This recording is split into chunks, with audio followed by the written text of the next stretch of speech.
week, the city of Cape Coral will host 2 meetings to get your input on the design of several community parks. Tomorrow, you're invited to talk about Lake Kennedy Racquet Club. There's a mock-up of the park. And then on Thursday, they'll discuss Festival Park and Yellow Fever Creek Preserve. Each meeting will be held at the Cape Coral Yacht Club from 6 to 8 at night. Last year's voters passed a bond setting aside $60 million to pay for 7 new neighborhood parks. Popular payment exchange apps like Venmo and PayPal, they're very popular ways for thieves to get your money, and the Better Business Bureau is putting out a warning on this because one way scammers are doing it is by targeting people selling items secondhand. The scammer offers to pay for the item through the app, but they're using a stolen credit card. The money never ends up making it into your account. Now, also, it can take several days for cash to be fully exchanged on payment apps. The scammer can cancel before the money goes through. Meanwhile, you already sent them the goods. Thieves could also be the ones selling phony items and asking you to pay them via cash apps.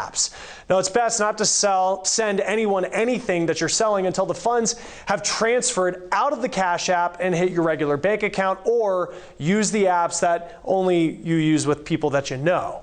Now, the suicide rate for transgender men and women is among the highest of any group. But Kai Beach found there's a new resource to help bring down those numbers. I knew that physically I was in the wrong body. Angelina Love was born male. She started transitioning to female as a teenager. She says she got into heavy drug use to deal with her mixed emotions. I was going through about an 8-ball of cocaine about a day. An 8-ball of cocaine a day. I was also abusing my pain medication. Now 5 years sober, Love says she's finally found a safe space in the Southern California desert. If it wasn't for the Transgender Health and Wellness Center, I don't think that I would physically be alive today. The Transgender Health and Wellness Center in Cathedral City, where people like Love can get all kinds of services, including laser hair removal. What I do here, volunteering, has the most impact of anywhere I've ever volunteered. Registered nurse Lori Merritt says these services are more than physical. They're emotional. Something so simple with facial hair and getting rid of that facial hair has such a profound impact on somebody's life. Life that could be lost without proper help. It is actually a medical condition. The brain is wired differently. Executive Director Tommy Clinton says more than 1.4 million people identify as transgender across the country, and many are suicidal. And as you go into the more rural areas, it's even higher. According to the American Foundation for Suicide Prevention, more than 40% of transgender men and women here in the U.S. have attempted to take their own life. That's nearly 10 times the national average. By addressing those issues and those disparities, we're actually able to improve people's lives. And ultimately keep more people alive. Clinton says this center is helping empower and employ members of Palm Springs' transgender community. 2016, I came out as a trans man. Hyde Johns came to the Transgender Center after breaking up with his girlfriend. She didn't want anything to do with me anymore because she's a lesbian and I'm a trans man. And now the center is helping clothe and relocate him and his dog. If we start solving these issues, then everyone can basically get off of government assistance and start being productive members of society and taxpayers. I'm Kai Beach reporting. All right, Kai, thank you. Let's start the news feed with new research saying that mind-body therapy can help with opioid addiction. A study was published in JAMA Internal Medicine, and researchers looked at people who use therapy like hypnosis and meditation. More college students are smoking pot, but a study found less are using cigarettes. It's unclear why there has been this change. The research found that they're also more likely to exclusively smoke marijuana instead of tobacco.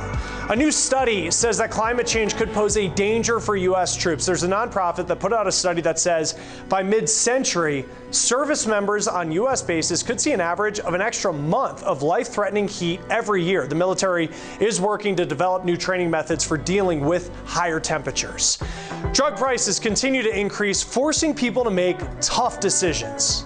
How can you plan your life when you literally have no idea how much something is going to cost? We're getting a new reality check on this situation that is playing a big role in the next election. Go.com. As baby boomers are forced to work longer to save for retirement, there's a new challenge that companies are facing. Managers are having to learn how to oversee an office that contains several generations from baby boomers to Gen Zers. Experts say that challenge is that younger employees like millennials are constantly looking for ways to move up, and that's changing how companies hire. We have to look at resumes differently now, so we can't blackball Peggy Sue because she moved over from one role after only a year and a half or 2 years, looking for that next advancement and that next financial opportunity. That HR expert says that the amount of debt that new workers have out of college is a big reason for the desire to move up quickly. And speaking of pay and younger employees, Gen Zers are getting bigger raises than other generations. USA Today says people between the ages of 20 and 24 are getting raises on average of 6%. Experts say companies are battling to keep good, young employees as the unemployment level drops. Now, if you've recently waited in a crowded doctor's office or been told the next available appointment isn't for weeks, well, you've already experienced the effects of the nationwide doctor shortage. It is frustrating patients and stretching doctors to their max. So tomorrow, we're going to be taking a look into what's being done to address this issue. But still to come today, a little-known part of history is getting a second look. But for me to defend their actions today would be to recommit the sin for which they are guilty. Well, we're going to take you inside this different kind of reenactment and the conversations it's bringing up. A local military museum is celebrating our veterans today. Why they're hoping it will help bridge the gap between generations.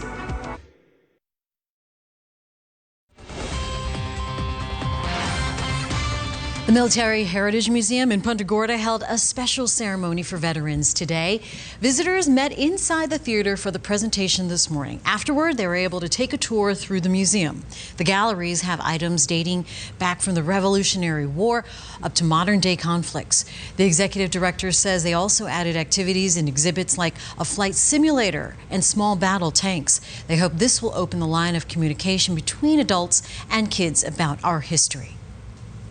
It's actually designed for somebody to talk about this is what the tanks were like and this is what they did, because over here we have a story that tells about the different tanks, but to actually engage a young person in it, they pay attention more, they're more stimulated about the stories that we're telling. Well, the museum will be hosting another ceremony on the anniversary of the Pearl Harbor attack. You can find more information on our website, fox4now.com.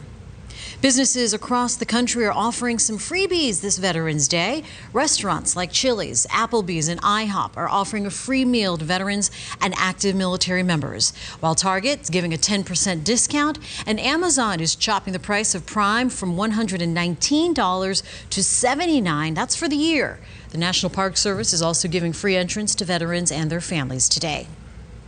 And this weekend, you can support our veterans, this time in a fun way. Local Zumba instructors are holding a Zumbathon to benefit Active Heroes. It's a veteran suicide prevention organization. They're hoping to raise awareness for veterans with PTSD. The dance marathon event is free for all veterans. To register, again, go to our website. Let's start the news feed. A UN watchdog is raising concerns about Iran. It says the country is enriching uranium at an underground facility. Now, this move is not allowed under the 2015 nuclear deal. Now, while the U.S. did pull out of that deal, the EU is still in support of it.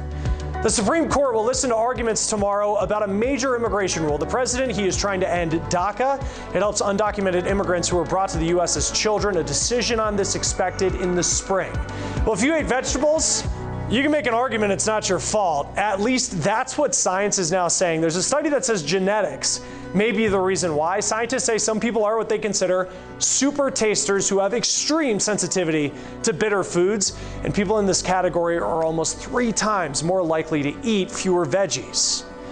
Well, when you think about a historical reenactment, you might think of people dressing up in costumes to recreate a famous battle. But a different kind of reenactment is shedding light on a part of history not known to most people. As Maya Rodriguez tells us, it's part of a complex history, from the role of slavery in the U.S. economy to the removal of Confederate monuments that the U.S. is still grappling with today. The sounds of an unfolding uprising. pierce the quiet of a winding country road in rural Louisiana. This is a reenactment of the largest slave rebellion ever seen in the U.S. In 1811, along the Mississippi River in Louisiana, hundreds of slaves gathered in the German Coast Uprising. They headed to New Orleans, marching 26 miles to the city with huge goals. They wanted to seize all of Orleans territory and set up an African republic in the New World. New York City artist Dred Scott organized the reenactment.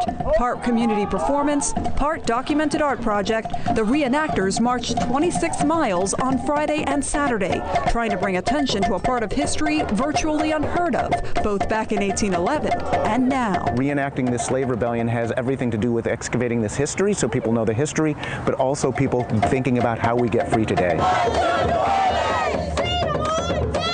Jordan Rome came down from Chicago to participate in it. I think people are really thirsty for that knowledge, for history to present itself in a more nuanced way, not so black and white. Well, the German Coast Uprising has a better claim to the most fully realized slave rebellion in American history, as in the one that came closest to succeeding. Blake Gilpin is an associate professor of history at Tulane University.